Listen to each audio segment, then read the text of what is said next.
लहरों से डरकर नौका पार नहीं होती, कोशिश करने वालों की कभी हार नहीं होती।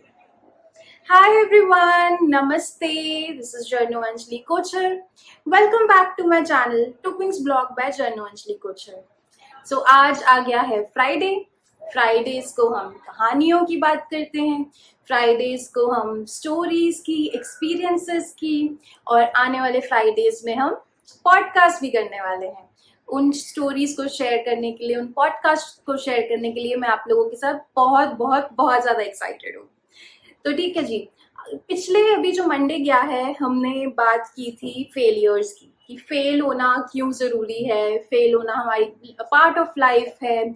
और जैसे कि उस पॉडकास्ट में भी हमने बोला था कि फेल होना इसलिए भी ज़रूरी है क्योंकि हार के जीतने वाले को बाजीगर कहते हैं।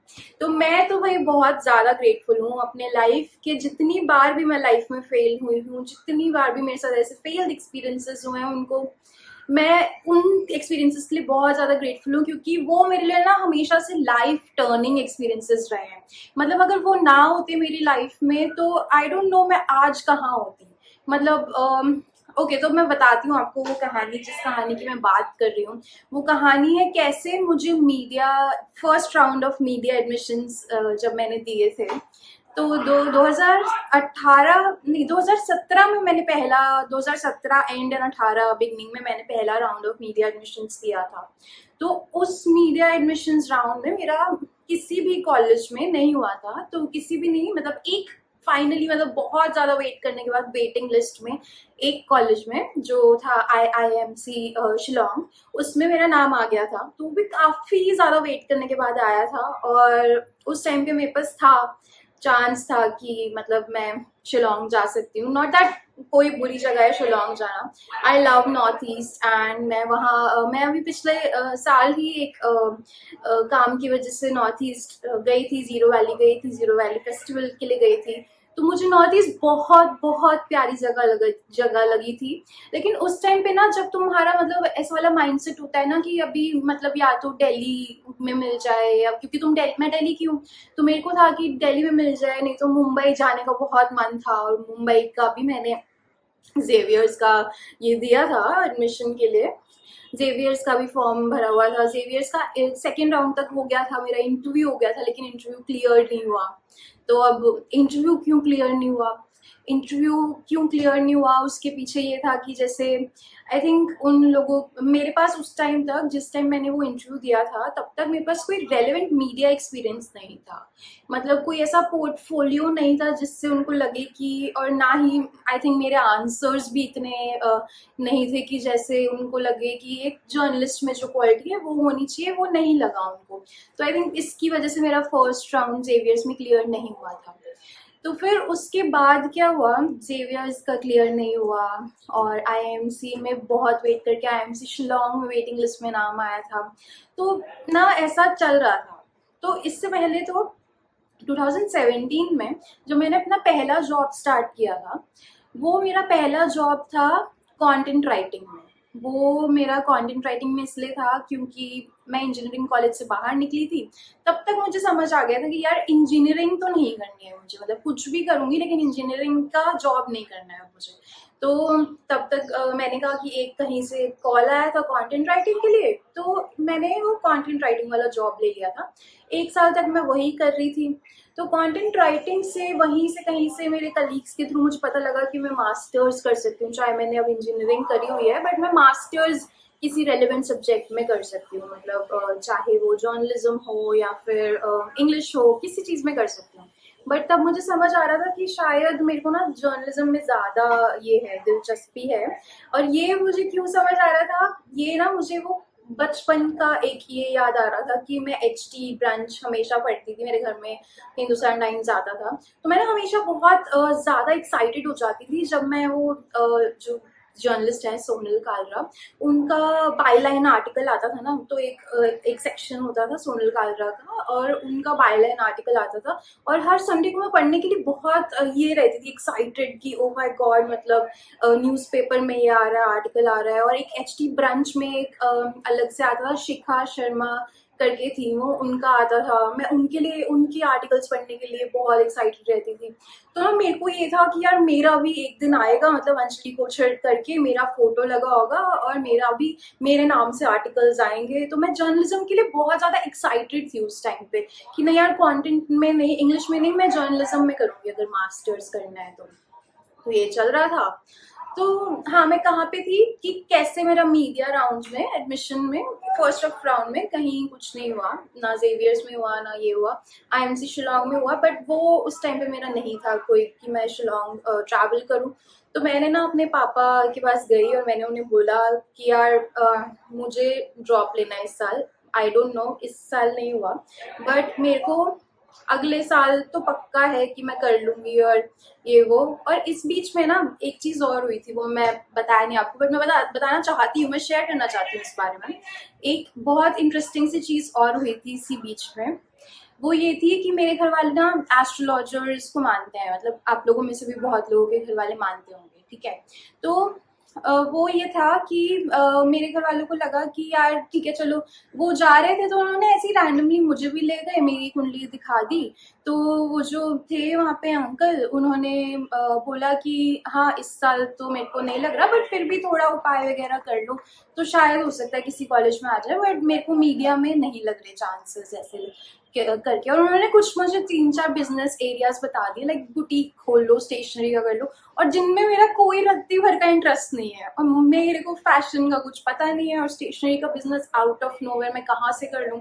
तो ये चल रहा था। तो मैंने कहा यार ये तो नहीं हो पाएगा। और मेरी बुआ और मम्मा थे मेरे साथ, याद है मुझे, तो वो लोग तो बोल रहे थे कि नहीं यार अंजलि, इनके अंकल के प्रेडिक्शन सही होते हैं, तो अगर वो बोल रहे हैं मीडिया में नहीं है तो तुम रहने दो यार, तुम अपना ये करो, मतलब कंटेंट राइटिंग का जॉब कर रही हो वही करती रहो, कंटिन्यू करो, और कोई जरूरत नहीं है जॉब वगैरह लेने की।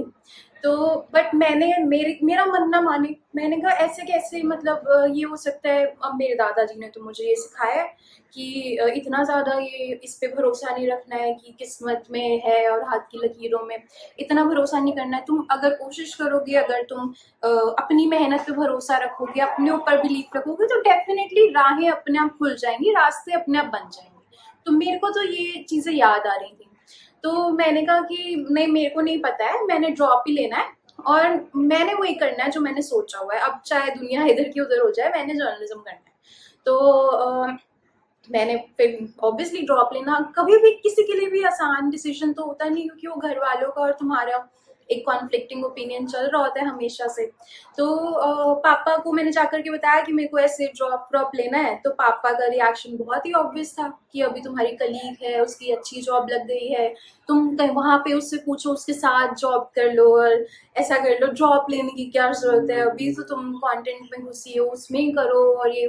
तो फिर मेरा सीधा साधा सा आंसर वही था जो मैंने अभी बताया कि मुझे वो मेरे अपने नाम से आर्टिकल्स चाहिए, वो जर्नलिज्म में होता है और वो कंटेंट राइटिंग में नहीं होता। कंटेंट राइटिंग में मैंने कर लिया है, मेरे को वो वाली किक नहीं आ रही, मेरे को जो मतलब स्टोरी टेलिंग, इंटरव्यू करना और ये सब, मुझे वो ही करना है। तो बोलते क्योंकि फिर प्लान क्या है, जॉब लेकर ये करना क्या है। महंगा प्लान तो पता नहीं है, बट हाँ मैं पढ़ाई करूंगी और साथ साथ में देखती हूँ कुछ इंटर्नशिप्स वगैरह देख करके मेरा एक पोर्टफोलियो भी बन जाएगा मीडिया का, जो मतलब शायद मेरे पास अभी नहीं था लास्ट ईयर, इसलिए मेरा नहीं हुआ कहीं पे। तो मैंने ये बोला साफ साफ, और थोड़ा मचा वहाँ पे रोना धोना, आर्ग्यूमेंट्स हुए, बट फाइनली पापा मान गए। पापा ने कहा कि ठीक है, तुम्हें जो करना है, जैसे तुम्हें सही लग रहा है करो, तुम्हारा डिसीजन, तुम्हारी लाइफ है आखिरकार। तो मैंने कहा ठीक है। फिर ये हो गया, सब 1 साल का ड्रॉप लिया।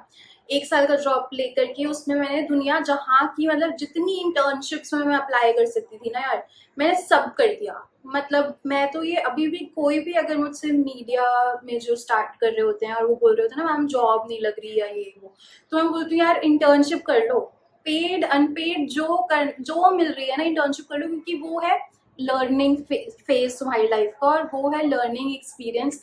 इंटर्नशिप करने के बाद ना तुम बहुत सारी चीजें सीखते हो जो एक्चुअल ऑन फील्ड हो रही हैं।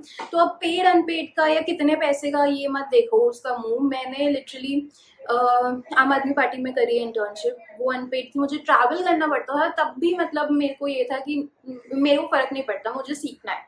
मैंने फिकी में करी है, उसमें भी ऐसा कोई खास ये नहीं था, तो तब भी मैं ट्रैवल करके जाती थी। लेकिन मेरे को सीखने का ये था कि यार कैसे इंडस्ट्री वर्क कर रही है, कैसे आर्टिकल्स लिखते हैं, कैसे इवेंट्स में जाया जाता है, क्या है इस इंडस्ट्री में, मुझे सब जानना था।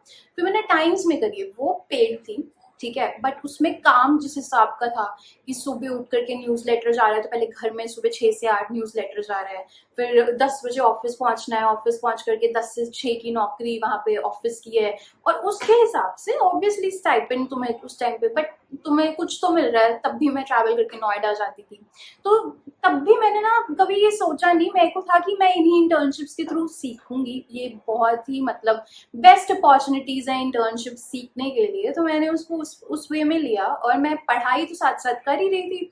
और अब फाइनली आ गया 2019 जब वो एग्जाम्स वाला टाइम, मीडिया एडमिशंस का टाइम फिर से आया। अब मैंने वापस से वही सारे कॉलेजेस के फॉर्म वॉर्म भरे हुए थे। तो अब हुआ ये कि वो ना पहले ना रिजल्ट आ गया एक्सआईसी का, Xavier Institute of Communication Mumbai का, पहले उसका रिजल्ट आ गया, तो मैंने दिया था उसका ये इंटरव्यू दिया था। और आई थिंक इसके ऊपर मैं एक अलग से वीडियो बनाऊंगी कैसे वो इंटरव्यू में क्या क्या चीजें थी, बट मैंने उसका इंटरव्यू दिया था और सेकेंड राउंड तक पहुंची थी, इंटरव्यू दिया था, रिजल्ट आ गया, मैं क्लियर हो गई, मेरा नाम आ गया वहां पे। और मैं मेरे तो मतलब पाँव जमीन पे नहीं पड़ रहा है, मैं खुशी के मारे मुंबई जाऊंगी, जेवियर्स में एडमिशन हो गया, जाने तू जाना वाला कॉलेज, शाहरुख खान, ये वो क्या चल रहा है मेरे दिमाग में।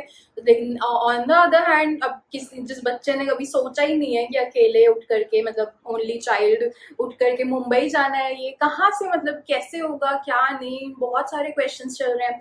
फिर ये था कि आईएमसी दिल्ली का भी रिजल्ट आया ही नहीं है, तो दिल्ली में हो जाए, आईएमसी में हो जाए तो उससे बड़ी बात क्या है, तो ये भी चल रहा था दिमाग में। बट जेवियर्स का ये था कि फीस भरनी थी वरना एडमिशन रिवोक हो जाता, तो मैंने कहा यार अब कोई फायदा नहीं है, अब मतलब फिर मैंने फिर से हमने एस्ट्रोलॉजर अंकल को कॉल किया, तो उन्होंने बोला बिल्कुल इसकी तो मीडिया में है ये वो। तो उस टाइम पे ना जब वो एस्ट्रोलॉजर अंकल से बात करी और मैंने, तो मेरे को लगा कि देखा, मतलब मैं ये नहीं कह रही कि एस्ट्रोलॉजी गलत है, बिल्कुल शायद उस टाइम पे मेरे स्टार्स नहीं होंगे ऐसे, बट मैंने अपने स्टार्स को एक साल लेकर के अपने आप को घिस घिस करके, कोशिश कर करके अपने, मतलब चाहे कितने मर्जी फेलियर्स आए हो, कितनी मर्जी हार्डशिप्स आई हो, घर बैठ करके जॉब लेना वैसे भी जिसने जॉब लिया उसे पता है आसान नहीं है, ठीक है, तो कितना मर्जी कुछ भी आया हो, मैंने ना हार नहीं मानी कि मेरे को यही करना है, मेरे को जर्नलिज्म ही करना है, मेरे को जर्नलिज्म में ही चाहिए अपना करियर, तो मैं जर्नलिज्म ही करूंगी, अब चाहे कोई कुछ भी बोले। तो क्या था वो, लहरों से डरकर नौका पार नहीं होती, कोशिश करने वालों की कभी हार नहीं होती, और हार के जीतने वाले को तो बाजीगर कहते ही है। And here I am, not that मैं कोई बहुत बड़ी बाजीगर हूँ, मैंने बाजी मार लिया, बट स्टिल मैं ये बोलना चाहती हूँ कि कोशिश करनी चाहिए, कितने मर्जी फेलियर्स आ जाएं, लाइफ में घबराना नहीं है। मैंने भी तो यार पहला राउंड ऑफ मीडिया में शर्म, मतलब बेशर्म होकर के मैं सब बता रही हूँ, सारे मीडिया कॉलेजेस में से किसी में नाम नहीं आया, एक में आया था वो, हाँ मैंने तब नहीं लिया, और अगर मैं तब ले लेती, देखो अब फेलियर कैसे इंपॉर्टेंट है, अगर मैं वो एडमिशन ले लेती तो मेरी लाइफ ये नहीं होती, मैं मुंबई में नहीं होती, मैं मुंबई कभी जाती ही नहीं, कभी मेरा सपना पूरा होता ही नहीं बचपन से, बॉलीवुड नगरी और माया नगरी और शाहरुख खान और सब मेरा कभी नहीं हो पाता, क्योंकि शिलोंग से पढ़ने के बाद शायद मैं दिल्ली में ले लेती मतलब कोई जॉब, और मुंबई का तो मेरा ऐसे ही धरा का धरा रह जाता। वो तो ये जेवियर्स के थ्रू मेरा ये चांस बना कि मैं मुंबई आ गई, फिर आगे अलग कहानी है हुई है मेरे साथ, बट समझ रहे हो, अगर वो फेलियर ना होता तो शायद आज मेरी लाइफ ऐसी ना होती जैसी है। तो आई थिंक इस तरीके से मैंने फर्स्ट राउंड फेल किया, बट सेकंड राउंड में जैसे मेरी लाइफ ट्रांसफॉर्म हुई, ये थी उस चीज की कहानी। और हाँ, इसके बीच में यहाँ बहुत छोटी छोटी और स्टोरीज हैं जो मैं आराम से, जिसके बारे में अलग अलग वीडियोस बनाऊंगी, अलग अलग स्टोरीज डिस्कस करेंगे। बट हाँ, अगर आप लोगों की भी ऐसी कोई कहानी है जिसमें मतलब आप पहली बार नहीं काम बना, शायद दूसरी बार भी काम नहीं बना, तीसरी बार नहीं बना, लेकिन finally now you are there and now you realise कि वो 2-3 बार जो काम नहीं बना उससे आपने कितना कुछ सीखा है, और कितनी सारी अच्छी बातें, कितने सारे अच्छे लेसन्स, और कितना सब आप लोगों ने सीख करके आप यहाँ तक पहुंचे हो जहाँ पे आप आज हो। ठीक है जी, तो कभी भी ना फेलियर्स को ये नहीं करना है कि हार गए यार, मैं तो हूँ ही ये, मैं तो हूँ ही वो, ना भाई, कोई एक नया रास्ता, कोई एक नया प्लान बैठा है आपके सामने और आपको नहीं पता है जब वो आएगा तो तब कितनी खुशियां होंगी और तब कितना मजा आएगा और तब क्या लाइफ होगी आपकी। तो कभी डिमोटिवेटेड फील नहीं करना है। तो ये थी मेरी आज की कहानी। और अब मैं आपको जैसे बता ही रही थी, शुरुआत में मैंने बोला था कि हम फ्राइडेज में पॉडकास्ट करने वाले हैं। तो अभी भी मैं पॉडकास्ट शूट कर रही हूँ, लेकिन अगर आप कोई ब्रांड हो, आपके पास कोई इंटरेस्टिंग स्टोरी है, ब्रांड ना भी हो, आपके पास खुद के पास कोई इंटरेस्टिंग स्टोरीज है शेयर करने के लिए, तो हम करते हैं ना चैट। हम फ्राइडेज को आपकी कहानी सुनते हैं, हम आपके साथ पॉडकास्ट बनाते हैं। ठीक है जी, चलो जी, थैंक यू सो मच। और अगर आप लोगों को थोड़ी सी भी इंस्पिरेशन मिल रही है मेरी कहानियों से, थोड़ा सा भी मजा आ रहा है, तो कर दो लाइक, कर दो सब्सक्राइब, कर दो शेयर। ठीक है जी, thank you so much, bye bye, नमस्ते।